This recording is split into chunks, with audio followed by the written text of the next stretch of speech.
வணக்கம். Aravind code ஃபார்ம்லேருந்து Aravind. So காலையில் concentrate feed போடும்போது மட்டும்தான் நம்ம எல்லா கோட்டும் ஆக்டிவாக இருக்கான்னு ஈஸியாக செக் பண்ணிட முடியும். ஸோ அப்படி செக் பண்ணிட்டு இருக்கும்போது எல்லாமே ஆக்டிவாக இருந்துச்சு, ஒன்றும் பிரச்சனை இல்லை. நம்ம நேற்று கேரளாலேருந்து கோட் மேன்யூர் வேணும், அவங்க தென்னை மரத்துக்கு ஏலக்காய் இதெல்லாம் வச்சுருக்காங்க, அதுக்கு போடணுன்னு கேட்டிருந்தாங்க. அதை நம்ம அப்படியே லோடாக ஏற்றாமல் இந்த மாதிரி மூட்டை பிடிச்சி ஏற்றும் போது உங்களுக்கு ரொம்ப ஈஸியாக இருக்கும் டிரான்ஸ்போர்ட்டுக்கு. அங்கே போய் நம்ம இறக்கி ஒவ்வொரு மரத்துக்கும் இவ்வளோ நம்ம போட்டுடவும் முடியும். இது ஒவ்வொரு பேக்கும் பார்த்திங்கன்னா உங்களுக்கு 45லேருந்து 50 கிலோ வரைக்கும் இருக்கும். ஒரு லாரியில் கிட்டத்தட்ட ஒரு 8 டன் வரைக்கும் நம்ம கொண்டு போக முடியும்.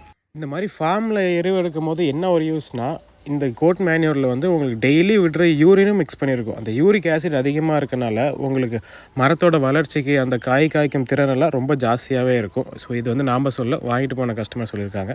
8 டன் எருவையும் நம்ம லோடு ஏற்றி முடிச்சாச்சு. ஸோ வீட்டு பக்கத்துலேயே பார்த்தீங்கன்னா நமக்கு மக்காசோள தட்டு கட் பண்ண சொல்லியிருந்தோம் சைலேஜுக்காக. ஸோ அதுவும் பசங்க கட் பண்ணி முடிச்சிட்டாங்க. இந்த வயலில் நம்ம தொடர்ந்து 7வது டைம், அதாவது உங்களுக்கு 2.5 வருஷமாக மக்காசோளம் மட்டும்தான் நம்ம போட்டுட்ருக்கோம். அப்போயும் இந்த அளவு வளர்ச்சி வரதுக்கு ஒரே காரணம் இதுக்கு நம்ம ரெகுலராக ஒவ்வொரு கட்டிங் முடிச்சதுக்கப்புறம் கோட் மேன்யூர் ரெகுலராக யூஸ் பண்ணிகிட்ருக்கோம்.